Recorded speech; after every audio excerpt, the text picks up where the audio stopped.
نامەی ئەمڕۆ بە سپۆنسەری کۆمپانیای ئەسێ بۆ بازرگانی مۆبایل شیری ئەڵتونسا.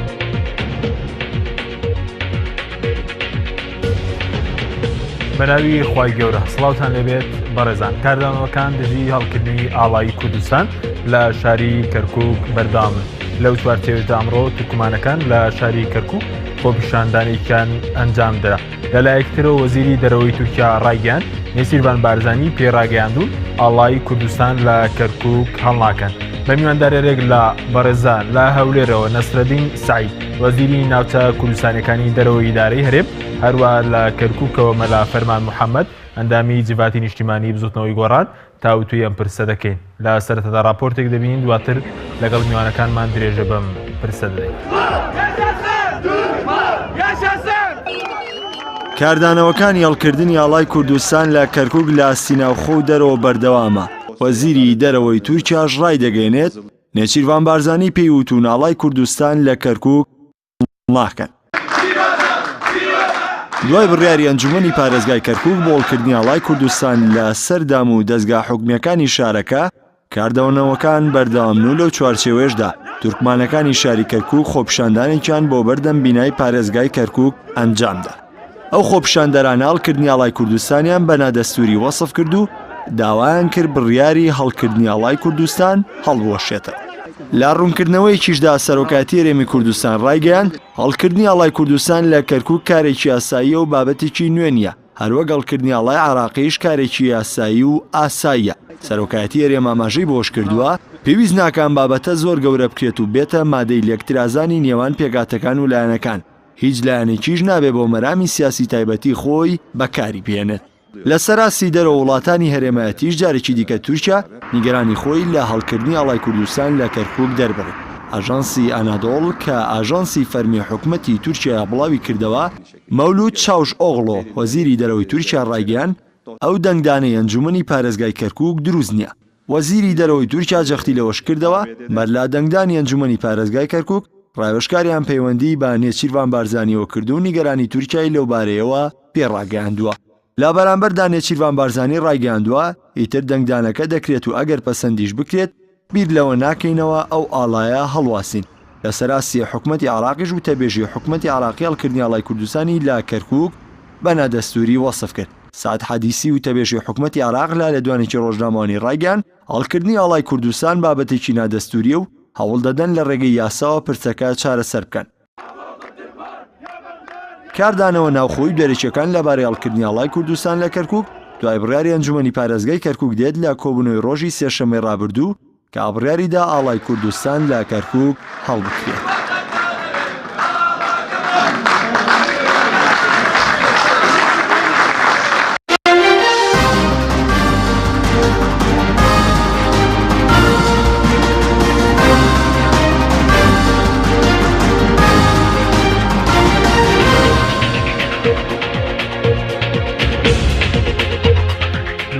سڵاوتان لەبێت بەڕێزان، سوپاس بۆ میوانەکانمان. ئەگەر سەرەتا بچینە هەولێر لای بەڕێز نەسرەدین سعید سندی وەزیری ناوچە کوردستانیەکانی دەرەوەی ئیدارەی هەرێم کە لە هەولێرەوە لەگەڵمانە. کاک نەسرەدین زۆر سوپاس بۆ بەشداریکردن لە بەرنامەکەماندا. ئەگەر سەرەتا لەوە دەست پێ بکەین هەڵوێستی ئەوەکو دەستەی ناوچە کوردستانیەکانی دەرەوەی ئیدارەی هەرێم لەسەر پرسی هەڵکردنی ئاڵای کوردستان لە کەرکووک چییە؟ بسم الله الرحمن الرحیم. دەستخۆشیێتە و بەرنامێتت کێم و هەروەسا سڵاو بۆ بینەرێم پەیام. ما هەر ڕۆژە بلندکردنە ئاڵا کوردستانی باجێرێ کەرکووکێ دەستخۆشی ئەنجومەنی پارێزگایە کرد و پێنگاوەکە گرنگ بی و دویا زیترە پێنگاوە هەنێ بێتە ئاوێتنێ چونکە دستور عراق دا اعتراف به آلای هاتی کرنه لگل آلا عراقه لوا تشتاكي گلك سروشتية و آسائية و ياسائية بلن کرنا آلا كردستان هر باجره که طيبتي باجرن ناوچین کوردستانیش دەروە ئیدارە هەرێمێک و هەندێک ناوچەنە ناکۆکیل گەل حکوومەتە مرکزیە هەی کاچەوە حکوومەتە مرکزی ماف هەیە وان ئاڵا عێراقی بێتە ڕاکردنی وان ناوچێت هەنێ هەروەسا مافێ هەرێما کوردستانی ژک ئاڵا کوردستانی وان ناوچە بێنە بلینکردنێ. بەڵێ زۆر باشە بەڵام ئێوە پێتان وایە سات کاتەکەی ئێستا ئەو تەوقیتی هەڵکردنی ئەم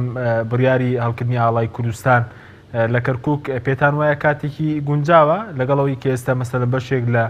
نیگەرانی پێکاتەکانی لێکەوتوتەوە بە تایبەتی تورکمانەکان لە کەرکووک؟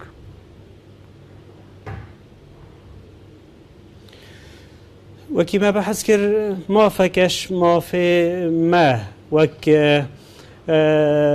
لایەنێ سیاسی و هەروەسا حکوومەتە هەرێما کوردستانی و حکوومەتە خۆجیل وان ناوچێت هەنێ هەر وەختێکی هەبێت ئەف ئاڵا هەنێ بێتە ڕاکردنێ دویا ڕاستی پشتی 2023 لەس هاتباکردنێک و ئەف ئاڵا هەنێ الوان ناوچێت هەنێ هاتبا بلندکردنێ هاتە گیرۆکردنێ و ئەف حساسیە چێ بێژی کە شندێک پێک هاتە پێتڤە ئیستیعابا vê حساسیەتê بێتەکردنێ و تەعاملەکە طبیعی گەل بێتەکردنێ و دانیشتن گەل وان پێکاتێ هەنێ بێتەکردنێ ئەز گەل هەندێمەک و باشتر ڕینشتن و دانوستاندن گەل پێکاتە بێتەکردنێ و پشتیکداریە وان پێکاتێت هەنێ ئیدارە خۆجی ئەلوان ناوچێت هەنێ ئەvە دەبێتە ئەگەرە هەندێک و پێنگاوەکە باش بێتەوەتنێ گەل پێک هاتە چونکە حتا نوکە پێکهاتێن کەرکووکێژێک ئەحساسێ تەهمیشێتکن لەوە پێتڤە تەهمیشەوە نایەتەکردنێ و بزیترین وەخت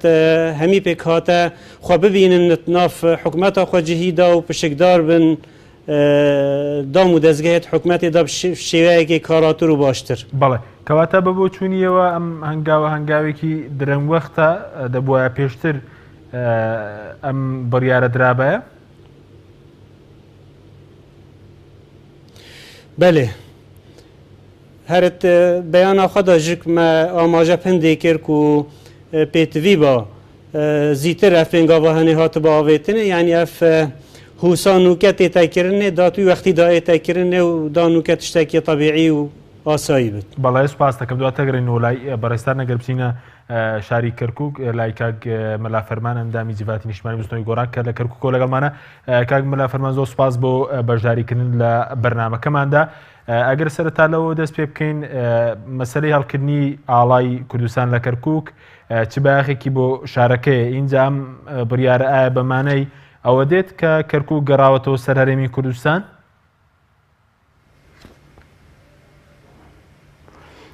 بەڵێ سوپاس بۆ ئێوە وسڵاوم بۆ بینەران هەیە و دەربارەی مەسەلەی ئاڵا و کەرکووک دیارە کەرکووک زۆر تەنها لە مەسەلەی بەرزکردنەوەی ئاڵا گەورەترە و کێشەی کەرکووک دەبوایە زووتر چارەسەر بکرایە و ئەوەی کە بەداخبن لە پێشەکیە باست جەنابەت باسی ئەوە کرد ئەوە ڕاستکەمەوە تورکمانەکان ڕێپیاوانیان کردووە لای محەممەد پێم وایە تورکمانەکان نین زیاتر حزبە و جەبهەی تورکمانیە پێشڕاوەتیەکە و کار بۆ ئەو مۆزوعاناکە. دەربارەی بۆچێ پرسی کەرکووک خۆ دەزانێت پرسی کەر پرسێکی کۆنە ئەمە پێمان وایە پرسی کەرکووک دەبوایە پێشتر کاری لەسەر بکرایە و پێشتر زەمینە سازی بۆ بکرایە بەڵێ ئەگەر پرسی کاتەکەشی درەنگە بەڵام مشکلەکە لەوەیە ئەم مۆزوعی پرسی کەرکووک دوو لایەنی هەیە یەکیان ئەوەیە کە حکوومەتی ناوەندە کە خۆ دەزانی حکوومەتی ناوەند هەمەشە کارەکە بۆ وەک لە تەرەفێکی بڵێن پرسەکە بۆ لای خۆی ڕایبێشە بە خازانجی خۆی تەرەفی دووەم کە خۆی بە خاوەنی مەسەلە کازانیە کووردە و قیادەی کوردیە دەسەڵاتی کوردی نەیتوانیوە زەمینەیەک ساز بکە لە زۆر ڕوەوە مەسەلەن متمانەی حزبی کوردی لە بینیەکە وەک پێویست نییە یەک دەنجی نییە یەک گوتاری نییە و متمانە لەگەڵ شەقامە وەکو پێویست نییە و لە جگە لەوە نەیتوانیوە کارێکی وا بکە متمانەی لایەنەکانی تر تورکمان و عەرەب بەلای خۆی ڕابکێشێ بۆکو کاتەکە و وەکو بەرزکردنەوەی ئاڵا نەکەر ئاڵا بەڵکە ئەبێ کاری گەورەتر ینی گەڕان ئەبواە ئێسا ینی پرۆسەی گەڕانەوەی ئەم شارە و دروستخورمات و لە جاتەوەی وەزعی وابێ و تەواوی ناوچە کوردستانەکان و ئەبواە ئەم ناوچەیە ئێستا لەو قۆناغە بۆە بگەڕێتە سەر هەرێمی کوردستان یعنی ئەبواە بەشێک بواە و حکوومەتی هەرێمی کوردستان حکمی خۆی بکردا لەم ناوچەیە و خەڵقی ئەم ناوچەیە خەڵقی ئەم ناوچانە بە تورکمان و عەرەب و کورد و هەموو پێکاتەکانەوە ئەبواە نوێنەری لە پەرلەمانی کوردستانە هەبواە ئەبواە نوێنەریە لە حکوومەتی هەرێمە هەبایە ئەبواە تورکمان لەوێش لە مرکزی قرارە بڕیاردەر باە و عەرەبی ئەم ناوچانە و کلدان مەسیحی تەواوی پێکاتەکان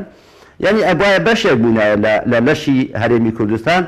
بەداخەوە زەمینەی بۆ ساز نەکراوە بۆیە لەسەر بەرزکردنەوەی ئاڵا وەزعێکی وا دروستە بێ ئێستا کە بەڵێ ئاڵا مافی خۆیەتی بە پێی مادەی ١ ئەم منطقەیەکی ناکۆک لەسەرە و کورد حەقی خۆیەتی شان بەشانی ئاڵای عێراق ئاڵای کوردستان هەبێ بەڵام جگە لەمە مەسەل یەکێ لە هەمانیەکانی دەسەڵاتی کوردی چ لە شارەکە چ لە هەرێم ئەوەیە مەسەل مادەیەکی دەستوری هەیە ئەڵێ زمانی کوردی شان بەشانی زمانی عەرەبی زمانی فەرمیە بەڵام باشتە تا ئێستا لە چەندی ساڵی ڕابردووە بۆچی بەهێمنی بیر نەکرایەوە کە لە دام و دەستگاکانی کەرکووکە ئەو بەندە ئەو خاڵە دەستوریە جێبەجێ بکەن و زۆر خاڵی دەستوریش هەیە جێبەجێمان نەکردووە ئێستاکانە وەزعێک وا دروست بووە ئەبینین ینی شیکردنەوەیەک هەیە شیکردنەوەکە ئەوەیە کە سێرەکەی تورکمان دێتە سەر جادە جەبهەی تورکمانی دێتە سەر جادە و بەڵام پێکاتەی عەرەبی بێدەنگترە ینی ئەمە خوێندنەوەیەک هەڵەگرێ ڕەنگە ئەوانەی شیکاری مۆزوعەکە بکەن بەڵام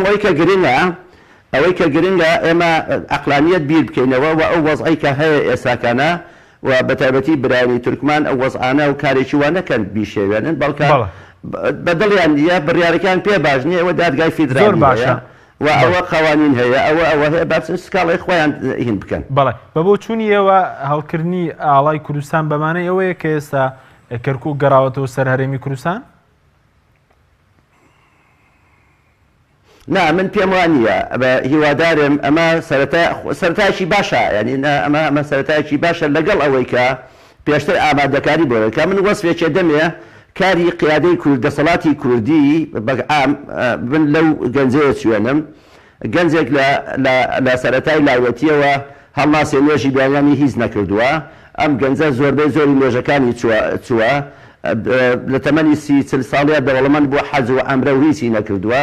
ڕۆژوو نەگرتووە لە پڕێکە ئەبێ بە 6 ساڵی ئەوێ بە یەک ڕۆژ قەهەموو قەڵا بکاتەوە ئەمووی بۆ هین بکات ئێکاکە هەمووی ناکرێنی ئەبوایە تۆ پێشتر بێ زەمینەی بۆ ساز بکەی هەنی خۆ هەڵکردنی ئاڵای کوردستان پشتیوانی هەموو ئینەی بەڵام بەداخەوە زەمینە سازی بۆ نەکرا وەک چۆن ئەوەی کە من بەڕاستی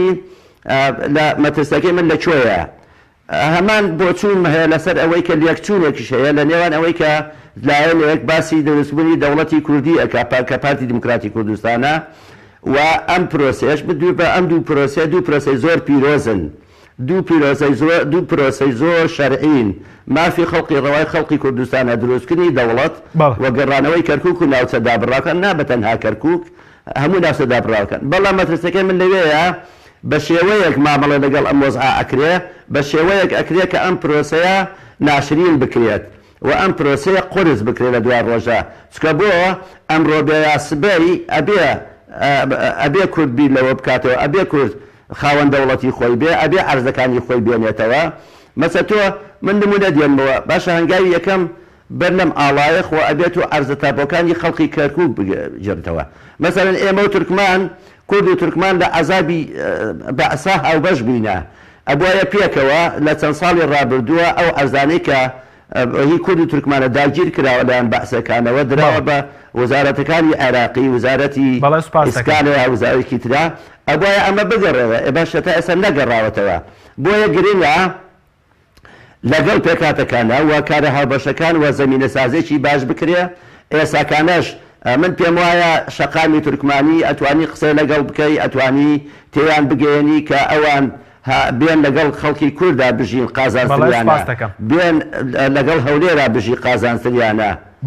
ئەبێ بە زمانێکی نەرم و بە دیالۆگ لەگەڵیان قسە بکرێت بەڵای دواتر گرم و لای بەڕێزت ئەگەر بچینەوە هەولێر لای کاک نەسرەدین کاک نەسرەدین سەبارەت بە مەسەلەی ئەو ناڕەزایەتێکی ئێستا کاگمەلا فەرمان دەڵێ مەسەرەن هەموو شەقامی تورکمانی نیە بەشێک لە تورکمانەکان بە تایبەتی بەرەی تورکمانیە دەکرێت چۆن چارەسەر بکرێەوە ئەوەش کە نیگەرانیەکانی تورکیا سەبارەت بە مەسەلەی ئاهەڵکردنی ئاڵای کوردستان کەم ڕۆزیری دەرەوە باسی لەوە کردووە کە ئەوان نیگەران وە پێشتریش نێسیروان بارزانانی ڕایگەیاندووە کە ئاڵای کوردستان لە کەرکووک هەڵناکەن. دەکرێت ئەمانە چۆن بە چ ڕێگایەک چارەسەر بکرێن؟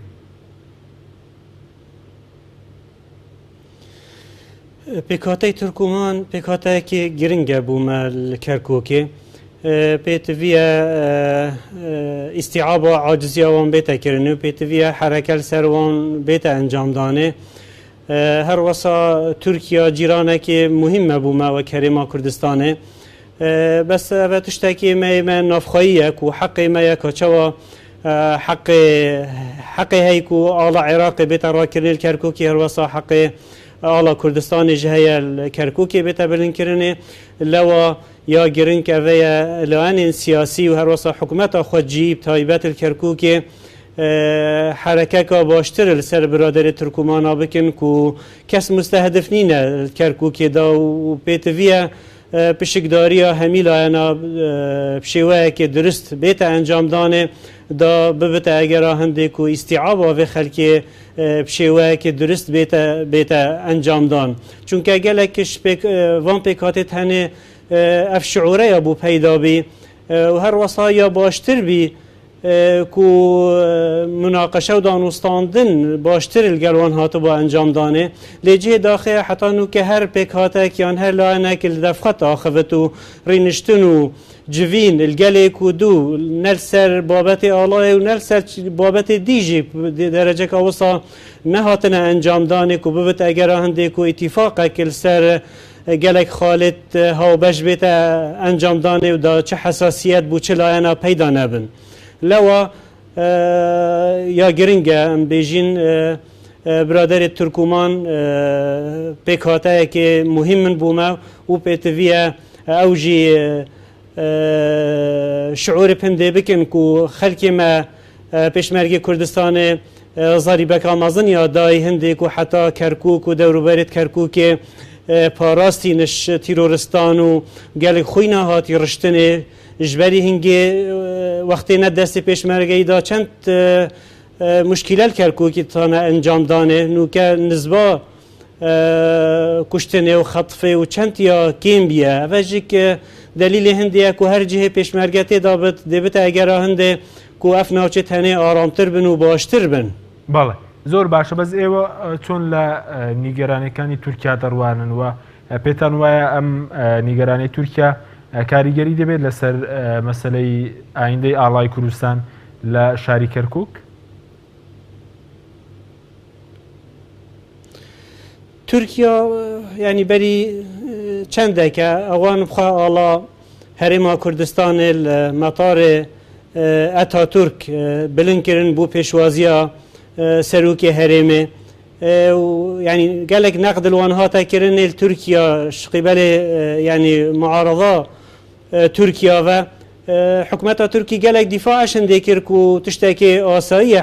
ala herêma Kurdistanê bête bilinkirin êl gel ala Iraqê û tiştekê neyasayî nekirine. Bica bûçî yani cihê rastî pisyarê bûçî Tirkiya bû Kerkûkê yani nîgerane yani ya muhîm e ku berpirsên herêma Kurdistanê ew texawifatê Tirkiya nehêlin û danûstandin gel bête kirin ku ev e mafekê asayî xelkê me ye ku ev ala henê li Kerkûkê û li nav cihê din jî bêne bilinkirin. بەڵێ زۆر باشە بە سەبارەت بە هەڵوێستی لایەنەکانی هەرێمی کوردستان ئەوەندەی کە سەبارەت بە حکوومەت هەرێم جگە بۆچی جگە لە دەستەکەی ئێوە کە دەستەی ناوچە کوردستانەکانی دەرەوەی ئیدارەی هەرێمە کە ڕووکردنەوە و بەیاننامەتان دەرکرد و حکوومەت هەرێم تا ئێستا هیچ بەیاننامێکی دەرنەکردووە هیچ پەیوەندێکی بەو ئەوەندەی کە بەڕێز داگەدا پەیوەندێکی بەو نیگەرانیانەی تورکمانەکان لە کەرکووک و تورکیاوە هەیە؟ وڵی پێتڤە پرسیارە شوان بێتەکردێ پامە ئەف بەیانەهانێ دەرێ خستی کەسێ چ تعلیقت سلبی نەدانە بەرو ڤاژی دەستخۆشیال مەهاتیکردنێ دوێ پێنگاوا هەنێدا لەوە ئەم خوات بینم بەرپرسیار بەرامبەری وان ناوچێت هەنێ هەر بابەتە گرێدایی بابەتێ نەتەوەی بە ئەم دێ پشتەوان بین و دێ هەوڵ دین سەر خەتی بنتوی بوارێ هەنێدا لەوە ما ئەف دەستخۆشیە هەنێ ئەنجومەنێ پارێزگای هەڕۆسا پارێزگای کەرکووکە کرد vê biryara hene û me îşaret da hindê ku pêtivî bazîtir ev pêngavahê hatibû avêtinê çûnke mafê me ye ev ala bête bilinkirînê ka çawa mafê hindê heye ku ala Iraqê ji li Kerkûkê û navçê dî bêne bilinkirînê em li gel hindê nebes li Kerkûkê li navçê dî jî بێنە بلیکردن ئاڵا هەنێ بەڵێ وەکو چ ناوچەیەک کە پێویستە جگە لە کەرکووکیش ئاڵای کوردستانی تێدا هەڵ بکرێ بە بۆ چوونیەوە یعنی ناوچێن کوردستانی بگشتی ئەف ناوچێن وکە ژێر کۆنتڕۆڵا پێشمەرگەی دانا و ئەف جهێت و ناوکووکل گەل حکوومەتە مەرکەزی کەچەوە مافێوانانە مافێمەژی ئەم vê ئالای وان ناوچا بلند بکەین یعنی کەرکووکێ بێت دەوروبەرێت کەرکووکێ بێت لە هەر جهێکی دیترێک و پێتڤی بێت و حتا نوکە نەهات بێت بلندکردنێ یا گرنگە ئاڵا هەرێما کوردستانی ژلوان ناوچە بێتە بلندکردن زۆر باشە بەس ئێستا تاوی جگە لە کەرکووک تاوی ناوچە دەبرێنراوەکان ناوچە کوردستانەکان لە ژێر کۆنتڕۆڵی هێزی پێشمەرگەدا هەموو ناوچەکان ئازاد کراونەتەوە دوایی داعش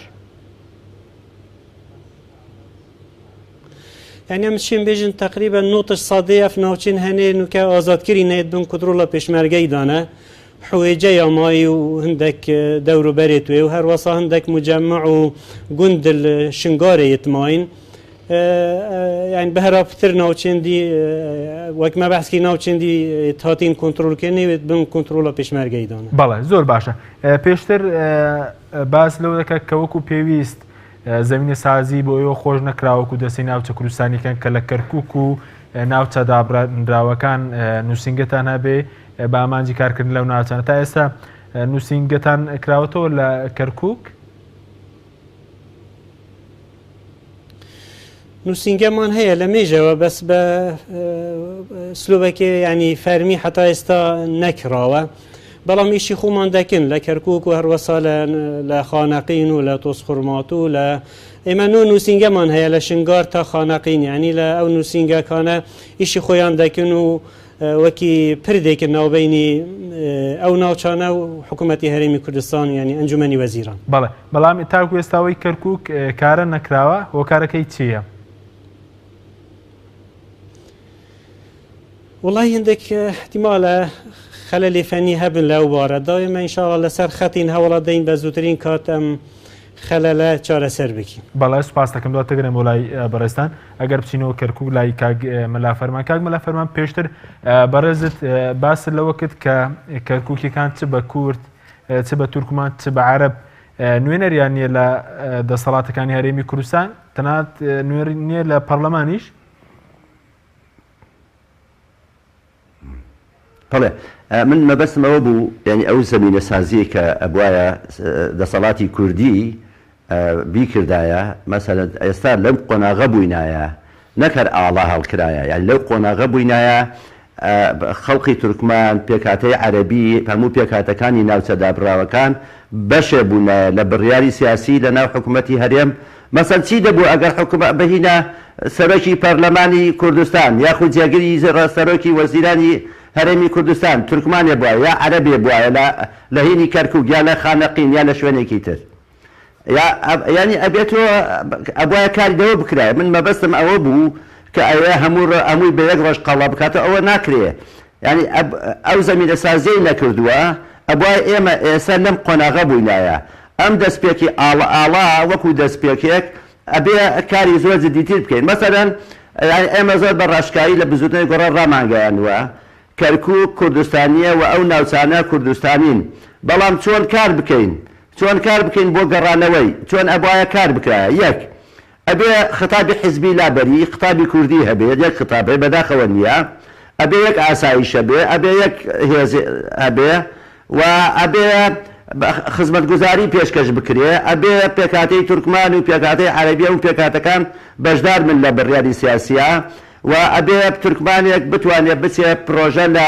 پرۆژەی مقاولات و هەموو ئەوانە لە سلێمانی شوێنەکانی تر بکە ئەبێتەوە مەساڵحەکانی بەری بۆ ئەوێ و هاوبەشی بکەیت. ئەمە پێمان وایە مەسەلەن ئەمە چۆن ئەکرێتەوە هێشتا پێکاتە کوردەکە مەسەن 800 وێرانی کورد لە سەدەمی بەعسا وێران بۆ لەم کەرکووکەیە بە پەنجەکانی دەست ئاوەدان نەبووتەوە. دەیان هەزار ئاوارەتێ لە سلێمانی و کەرکوو لە هەولێر و ئەوانە نەگەڕێنراوەتەوە. ینی پێم وایە بزوتنەوەی گۆڕان پێمان وایە ئەبێ هەنگاوی عملی پێشتر بنرایە بۆ زۆر جار ئێمە قسەمان لەگەڵ کردوون و پرۆژەمان تەقدیم کردووە و ئەوەمان کردووە کە ئەم هەنگاوانە بنرێت. بەداخەوە نەنراوە خۆتەوە ئێستا وەرە دوایەوەی ئاڵای کوردستان کە وەرە بڕە سەیری پردی شۆڕیزە بکە وەرە سەیری شوێنەکانی ترکە بزانە ئاڵای حزب چیە کات لەم ناوە. بۆیە بە فرسەتی ئەزانم پێشنیار بکەم بۆ جەنابی محافزی کەرکووک و پۆلیس و ئەنجومەنی پارێزگای کەرکووک بەڕاستی بڕیارێ دەربکەن هەرچی ئاڵای حزبی هەیە ئاڵای حزبی کوردیە تورکمانیە حزبی عەرەبیە لەسەر جادە و شوێنە گشتەکان لای بەرن تەنها حزب بۆی هەبێ لە بارەگاکەی خۆیان ئاڵای حزبی بەرز بکاتەوە بە هەموو لا هەوڵ بین وەزعەکە هادێ بکەینەوە بە هەموو لا هەوڵ بین زمانی دیالۆگ دروست بکەین تورکمانە نەقدی قەرارەکە کات بە دیالۆگ قسەیان لەگەڵا بکەین ئەوە محکەمەی بچێش کاتی خۆیان بکە. یعنی بۆیە مەوەک بزوتەوەی گۆڕان پێمان وا بووە و پێشمان وایە ئەگەر ئەو بەو هەنگاوانە نەڕۆین نەتیجەی باشمان دەست ناکەوێ و عەتفی لایەنەکان پێکهاتەکانی تر بۆ لای کورد ئەبێ کارمان لەسەر بکردا بەداخەوە نەکراوە و ئەوەی کە زۆر گرنگە مەسەلەن یەک خاڵێک من ئەمەوێ لێرە بە برایانی جەبهەی تورکمانی و برانی تورکمان بە تایبەتی کاکە ئاڵای کوردستان فەرقیە لەگە ئاڵای جەبهەی تورکمانی. ئاڵای کوردستان ئاڵای هیچ حزبێک نییە و ئاڵای واتکە معتەرەفە لەلایەن دەستوری عێراقەوە و ئەموو ئەوانە. ئاڵای جەبهەی تورکمانی ئەمە ئاڵای حیزبە یعنی دوو شتی زۆر جیاوازن و جارێکی کەش من لای خۆمەوە و بەناوی بزوتنەوەی گۆڕانیشەوە پێکهاتەی تورکمان عەرەب دڵنیاکەم کە لە بێن لەگەڵ خەڵقی کوردستانە بژین مافیان پارێزراوە مافی دەستوریان پارێزراوە و بەداکۆچ و هەوڵە دەین یەک گوتاری سیاسی کوردی لەسەر مۆزوع دروستکەین مافی دەستوری ئەم پێکهاتانە لە دەستوری هەرێمی کوردستانە پارێزراو بێت و بەشداری فعلی بکەن لە بڕیاری سیاسی لە هەرێمی کوردستانە یعنی بەشداری فعلی بکەن لە حکوومەتی هەرێمی کوردستان وەزاراتیان هەبێ لە وەزارەتی سیادیان هەبێ و لە حکوومەتە بەشداری فعلیان بکەن بۆ ئەمە بەستە بەڵێ سپاس دەکەم ئەبێ جارێ کورد خۆی مەسەن ببوورە من یەک بۆ لە حەزەیشترم دواتر دەگەڕێ ئەبێ گوزاری هەبێ مەسەلەن ئەمە بەڵێ ناوبڕێکمان هەیە دواتر دەگەڕێم و لای بەڕێز کاتی زیاترت پێدەم کاک ملافران بەڵێ بینەرانی بەڕێز ناوبڕێکی کورت و دەگەڕێنەوە وڵاتان بەڵمانێنەوە. ئەمڕۆ با سپۆنسەری کۆمپانیای ئەسێ بۆ بازرگانی مۆبایل شیری ئەڵتونسا.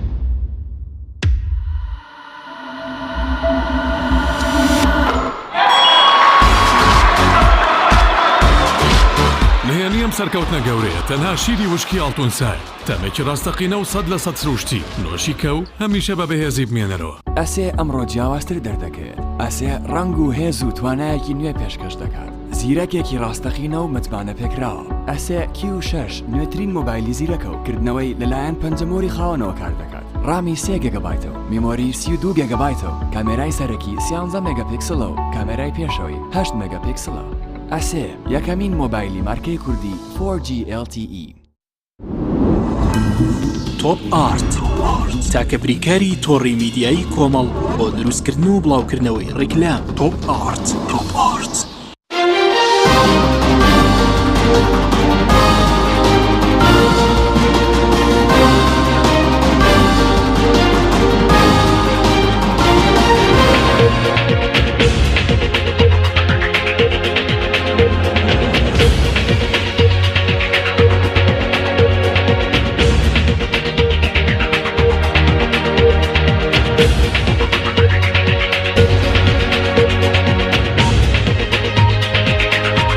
دووبارە سڵاوتان لێبێت بەڕێزان کاکمەلە فەرمانە گەر بگرێنەوە لای بەڕێستان پێش ناوبڕەکە ویستان تێبینێک باس بکەن فەرمونون. بەڵێ ئەوەی کە زۆر بەڵێ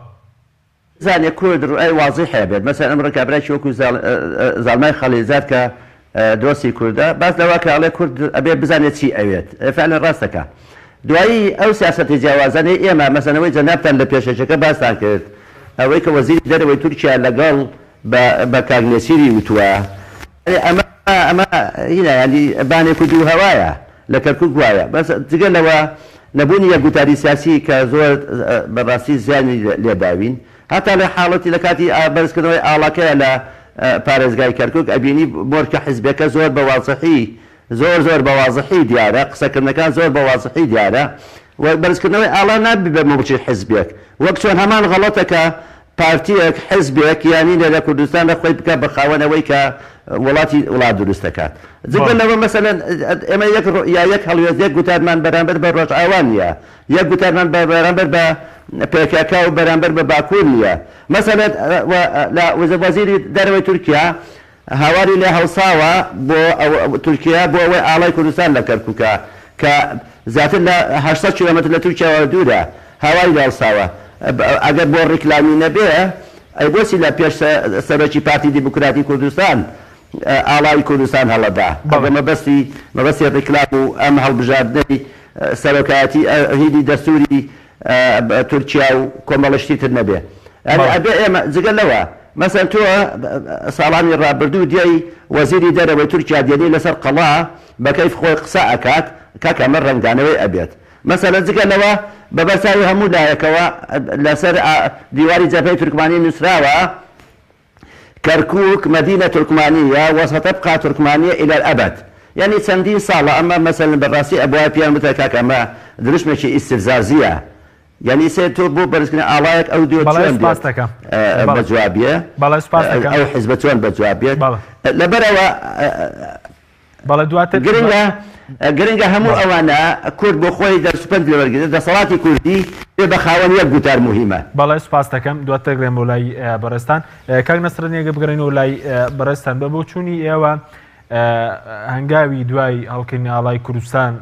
لە کەرکووک هەنگاوەکان دەبێت چی بن یاخودەوەی کاک مەلا فەرمان باسی کرد تا چەند پێویست بوو کە بەر لە پێش ئەم قۆناغە مەسەلەی یەک گوتاری پەیڕەو کرا بە ململانەی حیزبی و دوویدارەیی و ئەو فرێزی کە لە کەرکووکەیە نەهێڵدرابایە.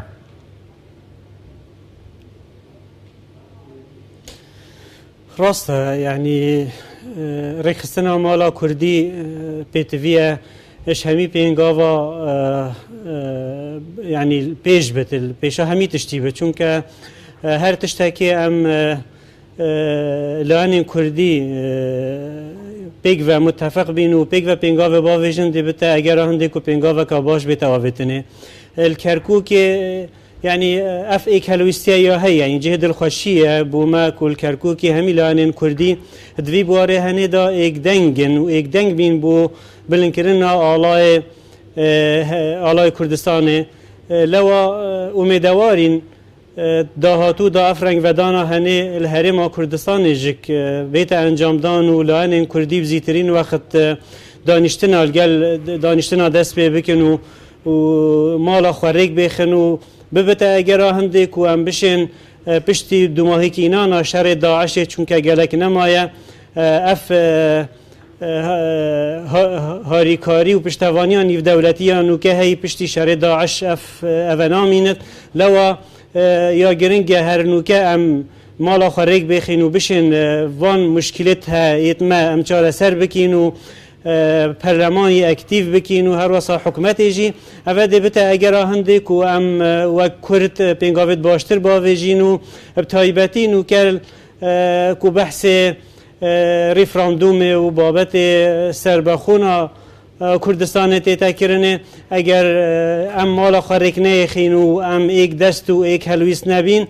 yanî em neşin pêngaveka baş di vî barê henê da bavêjin. Lewa Kerkûk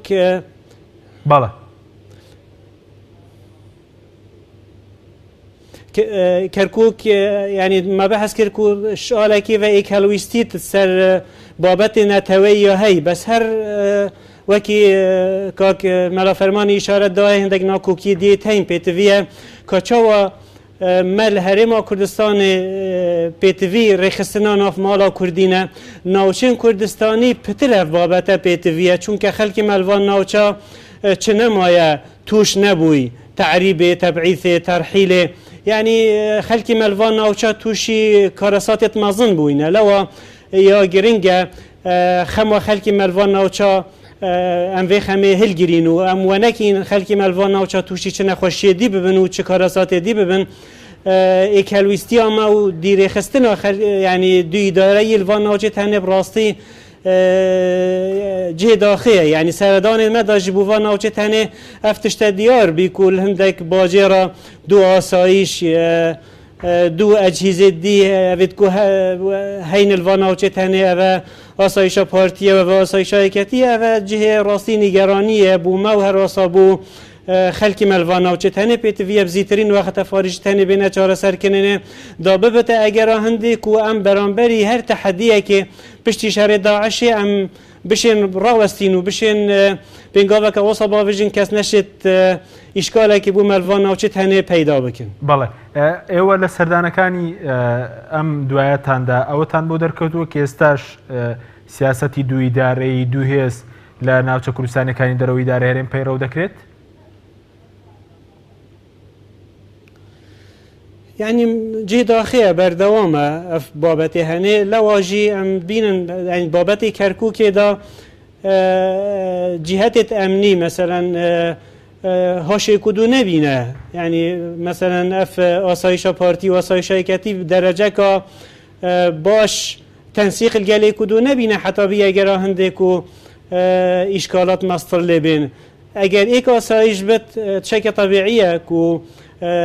هر دو لایان تدابن و لایان دی تدابن که ببت اگر هنده دا برانبری هر تحدیه که یان هر هیرشکا تیروریستی که انجام توی خراب نبن برای الکرکوکی هر یامایل و هندک باجری دیجی که هر حتی نوکه يعني دف مجه داخله براستی و ما نویسین جتوی وقتی دا راسته انجمن وزیران کرکو پیتوی اف بابت هنه نمینت دو اداره الوان ناوچا دیار نکت چون که بشیوه که سلبی دی تأثیری الخلق مکت الوان ناوچه تنه بله زۆر باشە بەس ئێستا ئەوەی کە هەیە دوو ئیدارەی کەوتت لە کەرکووک ماوە لە ناوچەکانی تریش کە ناوچە کوردستانەکانی دەرەوەی ئیدارە هەرێمن کە بەرەزوتر لە سەدانەوەتنویان کۆنتترۆل کراونەتەوە ئەو دوو ئیدارەی کە لە کەرکووکێ و ئەو مەسەلەن لە ماوەی ڕابردە و پێکدادانە سەربازی کە لە نێوان پارتی و پەکەکە بوو لە شنگار ئەنی ئەمانە مەترسینین بۆ سەر ئایندەی ناوچە کوردستانیەکانی دەرەوەی ئیدارە هەرێم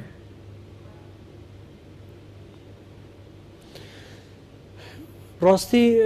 حزبینا حشد شعبی بالقلق ناوچا مطر سیاهی و کاچاول توس خرماتو يعني كارسات ريدان ديرنين هندك ناوچه دي جري بدن اول دورو بريد كركوكي وان ناوچه تاني هر وصل شنگار جي جهه داخله يعني بهرافتر لاين ميت سياسي الوان ناوچه هيزش ازديا پیدا کرين اول برادرين پارتي هيز سياش ازديا چه کرين برادرین یکیتیا هزاش ازدیا چه کرین پککی هزاش ازدیا چه کرین لو هبین آوان هزتنه همی آلوان ناوچه تنه اگر ریدانا کارساتا یا هی لو مداخواست کرش لان سیاسی کو گفتگوی و دانشتن الگل کدو وان آریش تنه چاره سر بکن یان اگر چاره سر نبن که چاول 2014 کارسات بسر برادرین ازدی هات دیری نجاره که دیتر کارسات دیب سر وان بینو خلکی وانا ببنه قربانیش و ململانا سیاسی و یا ناف بینالان سیاسی دا پیداد بین الوان ناوچه تنه لوا چاره سریا که شکان یا گرنگه دا نبته اگر هنده که صبحی لان سیاسی الوان ناوچه تنه شرط ناف بینوان دا چه ببت و ببته اگر هنده که جاره که دی کرد کجی چه ببت و خودی نکی چکاوسا چه ببت تشتا که گله که دیبت کارساتا که دی سمعتا که کردا دێ خراپی زەوەرەتەوە. بەڵای سپاس دەکەم کاک مەلا فەرمانگەر بگەڕێم وڵای بەڕێستان و مەسلەی ئەو دوویدارەی کە لە ئێستا لە کەرکووک هەیە و مەسلەی دوو حزبی و دووهێزی زیانی زۆری داوە لە کەرکووک و ئێستاش ئەو ململانە حیزبیە بەرداوامە و تا چەند ئەم ململانە حیزبیە ڕەنگی داوەتەوە لەسەر مەسلەی سامانی سروشتی و نەوتی شارەکەش.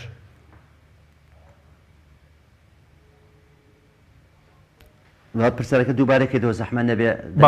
سەبارەت بە ململانە حیزبەکان لە کەرکووک تا چەندێک زیانیان لە مەسلەی ئایندەی کەرکووک داوە تا چەند پێویستە دوای ئەم هەڵکردنی ئاڵای کوردستان لە کەرکووک هەنگاوی گەورە بنرێ بۆ بنەبڕکردنی دوویدارەی لێ و دووهێزی و مەسلەی ئەوەی کە مامەڵێکی نیشتیمانیش لەگەڵ دۆسیەی نەوت دەبکرێت لە کەرکووک.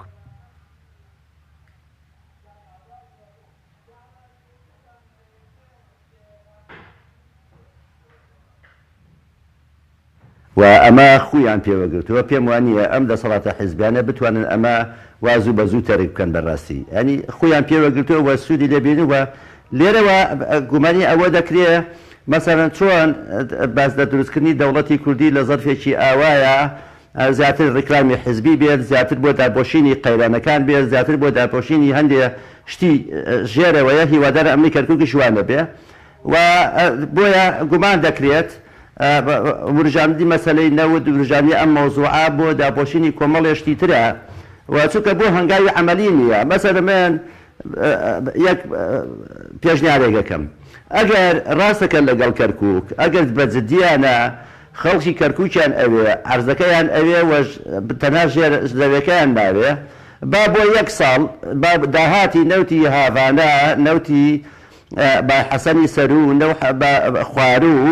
و ئەوانە کێڵگەکانی تر زەمبول هەموو ئەمانە با یەک ساڵ تەرخانی بکەن بۆ کەرکووک بۆ ئاوادانەکەی دەیەکان بۆ بنیەی تەحتی بۆ کارگەکان بۆ هەموو ئەمانە مەسەلەن ئەمە زۆر مهمە بابێن هەنگاوێکی لەو بابەتە بنێن پێم وانیە بینن دەستا لەسەر ئەوەیەکە ئەو بە بیرە نەوتانی ئەولا ئەو حەقلە نەوتانی ئەولا دەژێر دەستی پارتیە ئەم لاش لەژێر دەستی یەکێتی نیشتیمانیە ینی بۆیە ئەمە باشە ئەگەر وایە تۆ کەرکووک بەلاوە مهمە هەنگاوی یەکەم ئەبێ ئیسپادێکی بۆ خەڵقی کەرکووک بۆ پێکاتەی تورکمان بۆ عەرەب بۆ کوردەکە خۆشی ئەوە تا من لە جاتەوەی خێرتان پێ بکەم باخەمانجی 10 ملیۆن بە کەرکووک خێرە بەڕاستی یعنی وەکو خێرکردنە ئەجینا باشە با ساڵێک داهاتەکەی بەلای کەمەوە بۆ خەڵکی کەرکووک بێت با کەرک بڕیار بن میزانەی کەرکووک میزانێکی تایبەتی بێت لەوە دابین بکرێ ئەمە هەنگاوی عەمەلیە با بە فعلی لە پێکاتەکان نزیک بینەوە با بەرژەوەندەکان بپارێزین بەرژەوەندی خەڵقی کوردەکە بپارێزین با بین کاکە جگەل لەوە وەرە سەیری تەسەڕفاتی ڕۆژانەی ئاڵا بکە لەم شارەیە تەسەڕفاتی حزبی بکە لەم شارەیە مەسەلەی پرسی نەوت چەند ناشەفافە مەسەلەی داگیرکردنی زەوی و بینایەکردن ئەوەی کە دەستی بڕا بۆ خۆی بە کەیفی خۆی خانووەکە زەوی داگیر دەکا مەسەل شوێن نەماوە ئێستا بڕە مەکتەبێکی لە دروستکەی لەبەرەوە ئەبێتەوە هەنگاوی عەمەلی بنەی نیەت پاشی دەربکەی نیشانی بەی فعلەن تۆ دەسەڵاتداری ناکەی لەم شارەیە لە کوردستانیش نیشانی بێ کە تۆ حیزباتی ناکەی بەڵکە حکوومەتداری ئەەکەی بەڵکە دەوڵەتداری ئەەکەی ئێمە ئەمە نەمانتوانیوە نە بە کوردی بگەێنین دەسەڵاتی کوردی ئەم پەیامە خۆی نە بە کورد بگەێنێ نە بە پێکاتەکانی تر بڵێ ئێمە لە جاتی دەسەڵاتداری ئێمە حکوومەتداریەکەین دەوڵەتداری ئەەکەین بۆیە ئەم هەنگاوە مهمە و چکە بۆسی ئەگەر ئەم هەنگاوە بنین بەرزکردنەوەی ئاڵایە و هەنگاوەکانی تریش هەنگاوە گەورەکانیش گەگەڕانەوەی داسەدابڕاوکە بەسەرێمی کوردستان هەموو لە یەک دەنگە بین و هەموو لە پشتیوانی ئەەکەین ئێماڵێن ئەم تەنها ئەم ئاڵایە بەز نییە کەمە درەنگە ئەبوایە زووتر بکرایە ئێستا زۆر باش بوونایە ئەم ناوچانە کێشەکانی تەواو بوونایە بەڵێ زۆر باشە بەس سەبارەت بەوەی کەوتت گومانەکە گومانی چتان هەیە لەوەی کە پرسیالکردنی ئاڵای کوردستان ینی لەلایەن کێوەکو موزایادە بەکاربێنرێ ینی مەبەستت بەرپرسانی کەرکووکە بۆ داپۆشینی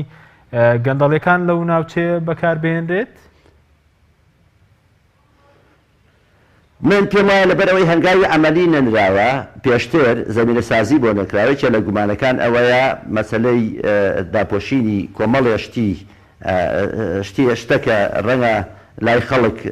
ئاشکرا نەبێت ڕەنگە یەکێ لە بەستەکان ئەوەیە کە هەڵبژاردن نزیک ئەبێتەوە ڕەنگە یەکێ لەوانە مەسلەی داعای ئینتیخابیە مەسەلەن بۆ نمونە لە دوو هەڵبژاردنی ڕابردووە بەهاریان هاو دەچەوتیان ئەو خانە تاپۆکەین خانووی ئاوارە تاپۆکەین لەسەریان خانووی ئەمانەی کە حکوومیەت تاپۆ ئەەکەین هیچی نەکراوە چەند ساڵێکە تا لەم ڕۆژانە لە ڕێگەی ئەنجوم قەرارێکی وا دراوە کە ئەمانە تابۆ بکرێ تامان ئەتابۆکردنی ئەمانەش ئەبێتە سێپە لەگەڵ بەغایە بۆیە گومان دەکرێت مەسەلەن بۆ نمونە لەسەر ئەو پرسی نەوت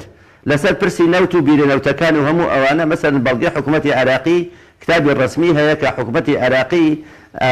لە 20 مانگا لە 23 مانگی دووە لە 23 مانگی دووە کتابەکە لە وەزارەت دەرچووە لە کتاب جێگری وەزیر دەرچووە ئۆفیسی ئەوە کە موافقەت کراوە لەسەر دروستکردنی پاڵاوگەیەک لە بینی دووبز و کەرکووک بە بڕی 150,000 بەرمیل نەوت لە ڕۆژێکە یعنی ئەمە ئەبوایە بەڕاستی ئەمە هەنگاوێکی زۆر باشە نەک بێتەوە بێ شەڕ لەسەر چی بکەی لەسەر ئەوەی تەطویری هینێک تەطویری مەسفاکەی کۆنەکە بە بڕی 80,000 بەرمیل لە ڕۆژێکدا بۆ مەبەستی کۆمپانیایەک